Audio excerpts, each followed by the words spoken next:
Hi hello ನಮಸ್ಕಾರ, welcome back to gardening with Preethi. ಎಲ್ಲರೂ ಹೇಗಿದ್ದೀರಾ? ಹೋಪ್ ಎಲ್ಲರೂ ತುಂಬ ಚೆನ್ನಾಗಿದ್ದೀರಾ ಅಂದ್ಕೊಂಡು ಮತ್ತೊಂದು ಯೂಸ್ಫುಲ್ ವಿಡಿಯೋಂದಿಗೆ ಬಂದಿದ್ದೀನಿ. ಇವತ್ತಿನ ವಿಡಿಯೋದಲ್ಲಿ ಆಲ್ರೆಡಿ ತಮ್ಮನ್ನೆಲ್ಲ ನೋಡಿರ್ತೀರಾ. ಹೌದು, ತುಳಸಿ ಗಿಡ ಯಾಕೆ ಒಣಗುತ್ತೆ ಅನ್ನೋದ್ರ ಬಗ್ಗೆ ಇವತ್ತಿನ ವಿಡಿಯೋ ಇರುತ್ತೆ. ಸುಮಾರು ಜನರು ಕಂಪ್ಲೇಂಟ್ ಮಾಡ್ತಾನೇ ಇರ್ತಾರೆ, ಎಷ್ಟೇ ಸಲ ನಾವು ನರ್ಸರಿಯಿಂದ ತಂದು ಗಿಡವನ್ನು ನೆಟ್ಟರೂ ಕೂಡ ತುಂಬ ಚೆನ್ನಾಗಿ ನೋಡಿಕೊಂಡ್ರೂ ಕೂಡ ತುಳಸಿ ಗಿಡ ಒಣಗ್ತಾ ಇದೆ ಅಂತ. ಸೊ ಯಾಕೆ, ಏನಿರ್ಬೋದು, ಇದರ ಹಿಂದಿನ ಕಾರಣ ಏನು, ಜ್ಯೋತಿಷಾಸ್ತ್ರದಲ್ಲಿ ಇದರ ಬಗ್ಗೆ ಏನು ಹೇಳಲಾಗಿದೆ, ಹಾಗೆ ವೈಜ್ಞಾನಿಕವಾಗಿ ಗಿಡ ಒಣಗೋದ್ರ ಬಗ್ಗೆ ಏನೆಲ್ಲ ಕಾರಣಗಳಿರುತ್ತೆ, ಎಲ್ಲವನ್ನು ಕಂಪ್ಲೀಟ್ ಆಗಿ ಈ ವಿಡಿಯೋದಲ್ಲಿ ಹೇಳ್ತೀನಿ. ಬನ್ನಿ ವಿಡಿಯೋ ಸ್ಟಾರ್ಟ್ ಮಾಡೋಣ. ಅದಕ್ಕಿಂತ ಮುಂಚೆ ಚಾನಲ್ನ ಯಾರು ಸಬ್ಸ್ಕ್ರೈಬ್ ಮಾಡ್ಕೊಂಡಿಲ್ವೋ ಮಾಡಿಕೊಂಡು ನೋಟಿಫಿಕೇಶನ್ ಆನ್ ಮಾಡ್ಕೊಳ್ಳಿ ಅಂತ ಹೇಳ್ತಾ welcome back to gardening with Preethi. ತುಳಸಿ ಗಿಡವನ್ನು ಎಲ್ಲರ ಮನೆಯಲ್ಲೂ ನೆಡ್ತೀರಾ, ಆದರೆ ಕೆಲವೊಬ್ಬರ ಮನೆಯಲ್ಲಿ ತುಂಬ ಚೆನ್ನಾಗಿ ಪೊದೆ ಥರ ಬರುತ್ತೆ, ಬಟ್ ಕೆಲವೊಬ್ಬರ ಮನೆಯಲ್ಲಿ ತುಂಬ ಗಿಡ ಒಣಗೋಗುತ್ತೆ. ಬಟ್ ಯಾಕೆ ಈ ರೀತಿ ಆಗುತ್ತೆ ಅನ್ನೋದಕ್ಕಿಂತ ಮುಂಚೆ ತುಳಸಿ ಗಿಡದ ಮಹತ್ವವನ್ನು ಸ್ವಲ್ಪ ತಿಳಿದುಕೊಳ್ಳೋಣ.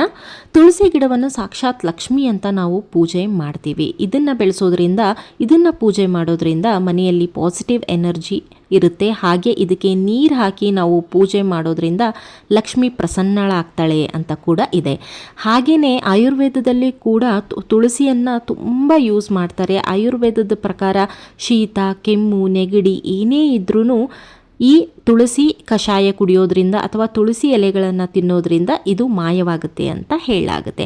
ಹಾಗೆ ತುಳಸಿ ಗಿಡವನ್ನು ತುಂಬ ಚೆನ್ನಾಗಿ ಯಾರು ಪೂಜೆ ಮಾಡ್ತಾರೋ, ಭಕ್ತಿಯಿಂದ ಯಾರು ಪೂಜೆ ಮಾಡ್ತಾರೋ ಅವರು ವಿಷ್ಣುವಿನ ಕೃಪಾ ಕಟಾಕ್ಷಕ್ಕೆ ಪಾತ್ರರಾಗ್ತಾರೆ ಅಂತ ಕೂಡ ಹೇಳಲಾಗಿದೆ. ವಿಷ್ಣುವನ್ನು ಖುಷಿ ಪಡಿಸ್ಬೇಕು ಅನ್ನೋದಾದರೆ ತುಳಸಿಯನ್ನು ಪೂಜೆ ಮಾಡಿ ಅಂತ ಹೇಳಲಾಗುತ್ತೆ.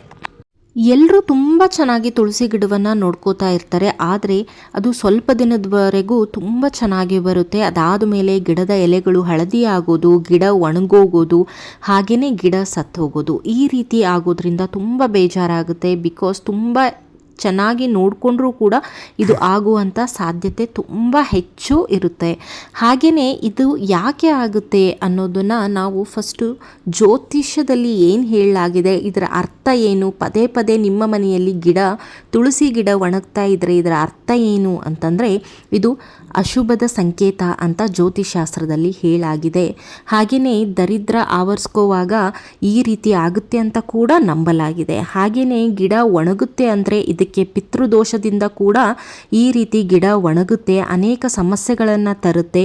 ಹಾಗೆ ಈ ರೀತಿಯಾಗಿರುವಂಥ ಒಣಗಿರುವಂಥ ತುಳಸಿ ಗಿಡವನ್ನು ನೀವು ಅಲ್ಲಿ ಇಲ್ಲಿ ಬಿಸಾಕೋ ಹಾಗಿಲ್ಲ, ಇದನ್ನು ನದಿಯಲ್ಲಿ ವಿಸರ್ಜನೆ ಮಾಡಬೇಕಾಗುತ್ತೆ ಅಂತ ಕೂಡ ಹೇಳಲಾಗಿದೆ. ಹಾಗೆ ಆರೋಗ್ಯ ಮತ್ತು ಮನೆಯ ಸಮೃದ್ಧಿಯನ್ನು ಈ ತುಳಸಿ ಗಿಡವನ್ನು ನೋಡಿ ತಿಳಿದುಕೊಳ್ಬೋದು ಅಂತ ಜ್ಯೋತಿಷಾಸ್ತ್ರದಲ್ಲಿ ಹೇಳಲಾಗಿದೆ. ಅಂತಂದರೆ ತುಳಸಿ ಗಿಡ ಒಣಗಿದರೆ ಇದು ಅಶುಭದ ಸಂಕೇತ ಅಂತ ಜ್ಯೋತಿಷಾಸ್ತ್ರದಲ್ಲಿ ಹೇಳಲಾಗಿದೆ. ಜ್ಯೋತಿಷಾಸ್ತ್ರದಲ್ಲಿ ಇಷ್ಟೆಲ್ಲ ಹೇಳಲಾಗಿದೆ ಅಂದರೆ ತುಂಬ ಜನ ಭಯಪಡ್ತಾರೆ. ನಮ್ಮನೆಯಲ್ಲಿ ತುಳಸಿ ಒಣಗ್ತಾ ಇದೆ, ಇದಕ್ಕೆಲ್ಲ ಇದೇ ಕಾರಣ ಇರ್ಬೋದಾ, ಏನಾದರೂ ಆಗುತ್ತಾ, ಮನೆಯಲ್ಲಿ ಆರೋಗ್ಯ ಕೆಡುತ್ತಾ, ಮನೆಯಲ್ಲಿ ಏನಾದರೂ ತೊಂದರೆ ಆಗುತ್ತಾ ಅಂತ ತಿಳ್ಕೊತಾರೆ. ಬಟ್ ನಾವು ಜ್ಯೋತಿಷಾಸ್ತ್ರವನ್ನು ನಂಬೋದಾದರೆ ಹಾಗೆಯೇ ವೈಜ್ಞಾನಿಕ ಕಾರಣಗಳನ್ನು ನಂಬಬೇಕು ಅಲ್ವಾ. ವೈಜ್ಞಾನಿಕದ ಪ್ರಕಾರ ಏನು ಕಾರಣಗಳಿರ್ಬೋದು, ಕೃಷಿ ಪ್ರಕಾರ ತುಳಸಿ ಒಣಗಕ್ಕೆ ಏನು ಕಾರಣ ಇರ್ಬೋದು ಅನ್ನೋದು ತುಂಬ ಇಂಪಾರ್ಟೆಂಟ್ ಆಗುತ್ತೆ. ತುಳಸಿ ಗಿಡವನ್ನು ನೆಡಬೇಕಾದ್ರೆ ಕೆಲವೊಂದು ಪಾಯಿಂಟ್ಸ್ಗಳನ್ನ ನಾವು ಫಾಲೋ ಅಪ್ ಮಾಡಬೇಕಾಗುತ್ತೆ. ಏನು ಅಂತಂದರೆ ತುಳಸಿ ಗಿಡಕ್ಕೆ ತುಂಬ ನೀರು ಬೇಡವಾಗಿತ್ತು. ಅಂತಂದರೆ ನಾವು ತುಳಸಿ ಗಿಡಕ್ಕೆ ಡೈಲಿ ನೀರು ಹಾಕಬೇಕು ಅಂತ ನೀರು ಹಾಕಕ್ಕೆ ಹೋಗಬಾರ್ದು. ಮಣ್ಣು ಒಣಗಿದ್ರೆ ಮಾತ್ರ ನೀರು ಹಾಕಬೇಕು. ಓವರ್ ವಾಟ್ರಿಂಗ್ ಆದಾಗ ಅಂತಂದರೆ ಅಗತ್ಯಕ್ಕಿಂತ ಜಾಸ್ತಿ ನೀರು ನಾವು ತುಳಸಿ ಗಿಡಕ್ಕೆ ಕೊಟ್ಟಾಗ ಗಿಡ ಸಾಯುವಂಥ ಚಾನ್ಸಸ್ ಇರುತ್ತೆ. ಅಂತಂದರೆ ಎಲೆಗಳು ಹಳದಿ ಆಗುತ್ತೆ, ಎಲೆಗಳು ಉದುರಕ್ಕೆ ಮೇನ್ ರೀಸನ್ ಇರೋದೇ ನೀರು ಜಾಸ್ತಿ ಆಗೋದ್ರಿಂದ. ಹಾಗಂತ ನಾವು ನೀರು ಕೊಡದೇ ಇರೋದು, ಅಂಡರ್ ವಾಟ್ರಿಂಗ್ ಆದರೂ ಕೂಡ ಗಿಡ ಕಪ್ಪಾಗಕ್ಕೆ ಸ್ಟಾರ್ಟ್ ಆಗುತ್ತೆ. ನೀರು ಕಡಿಮೆ ಆದರೂ ಕೂಡ ತೊಂದರೆ, ನೀರು ಜಾಸ್ತಿ ಆದರೂ ಕೂಡ ತೊಂದರೆ.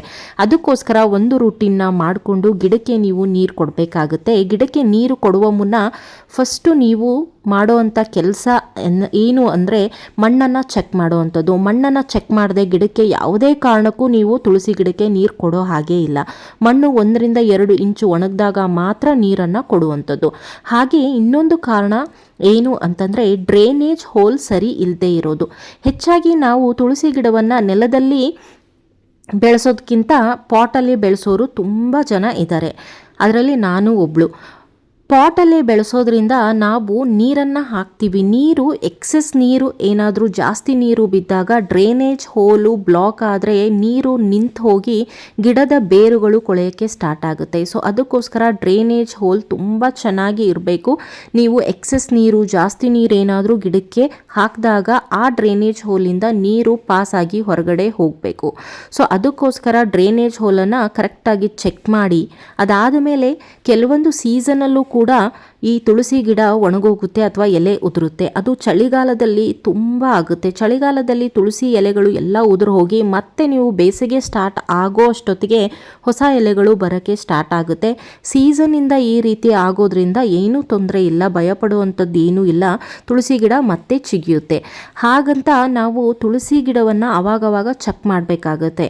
ತುಳಸಿ ಗಿಡ ಅದಾಗದೇ ಬೆಳ್ಕೊಳ್ಳೋದಿಲ್ಲ. ನಾವು ಅದರ ಬಗ್ಗೆ ಕೇರ್ ತಗೊಂಡಾಗ ಮಾತ್ರ ತುಳಸಿ ಗಿಡ ಒಣಗೋದಿಲ್ಲ. ನಿಮ್ಮ ತುಳಸಿ ಗಿಡ ಒಣಗಬಾರ್ದು ಅಂತಂದರೆ ನೀವು ನಿಮ್ಮ ಗಾರ್ಡನ್ಗೆ ಅಥವಾ ನಿಮ್ಮ ಬಾಲ್ಕನಿಗೆ ಹೋದಾಗ ತುಳಸಿ ಗಿಡವನ್ನು ಚೆಕ್ ಮಾಡ್ತಾ ಇರಿ. ತುಳಸಿ ಗಿಡಕ್ಕೂ ತುಂಬ ಹುಳುಗಳು ಅಟ್ಯಾಕ್ ಆಗುವಂಥ ಚಾನ್ಸಸ್ ಇರುತ್ತೆ. ಮಿಲಿಬಗ್ಸ್ ಅಟ್ಯಾಕ್ ಆಗುತ್ತೆ. ಇದರಲ್ಲಿ ಪೌಡರ್ ಮಿಡಿಯು ಅಂತ ಒಂದು ವೈಟ್ ಕಲರ್ ಆಗಿ ಎಲೆಗಳ ಮೇಲೆ ಕೂರುವಂಥ ಫಂಗಸ್ ಕೂಡ ಇದಕ್ಕೆ ಬರೋದ್ರಿಂದ ಇದನ್ನು ತಡೆಗಟ್ಟಕ್ಕೆ ನೀವು ತುಳಸಿ ಗಿಡಕ್ಕೆ ತಿಂಗಳಿಗೆ ಒಂದು ಸಲ ನೀಮ್ ಆಯಿಲನ್ನು ಸ್ಪ್ರೇ ಮಾಡೋದ್ರಿಂದ ತುಳಸಿ ಗಿಡದಲ್ಲಿ ಈ ಪ್ರಾಬ್ಲಮ್ಗಳು ಕಂಡು ಬರೋದಿಲ್ಲ. ಸೊ ನೋಡಿದ್ರಲ್ಲ, ತುಳಸಿ ಒಣಗಕ್ಕೆ ಏನೆಲ್ಲ ಕಾರಣಗಳಿರ್ಬೋದು ಅಂತ ನಾನು ಹೇಳಿದ್ದೀನಿ. ಇದೆಲ್ಲವನ್ನು ನಿಮ್ಮ ಗಮನದಲ್ಲಿಟ್ಕೊಂಡು ತುಳಸಿ ಗಿಡದಲ್ಲಿ ಯಾವ ಪ್ರಾಬ್ಲಮ್ ಇದೆ, ಯಾವ ರೀತಿ ಅದನ್ನು ಸಾಲ್ವ್ ಮಾಡ್ಕೋಬೇಕು ಅಂತ ನಿಮಗೆ ಈ ವಿಡಿಯೋ ನೋಡಿದರೆ ಹೆಲ್ಪ್ ಆಗುತ್ತೆ ಅಂದ್ಕೊಂಡು ಈ ವಿಡಿಯೋನ ನಾನು ಇಲ್ಲಿಗೆ ಮುಗಿಸ್ತಾ ಇದ್ದೀನಿ. ಯಾರೆಲ್ಲ ಈ ವಿಡಿಯೋನ ಕೊನೆವರೆಗೂ ನೋಡಿದರೆ ಎಲ್ರಿಗೂ ಥ್ಯಾಂಕ್ ಯು ಅಂತ ಹೇಳ್ತಾ ನೆಕ್ಸ್ಟ್ ವಿಡಿಯೋದಲ್ಲಿ ಹೊಸ ಟಾಪಿಕ್ ಒಂದಿಗೆ ಬರ್ತೀನಿ. All of you take care and thank you.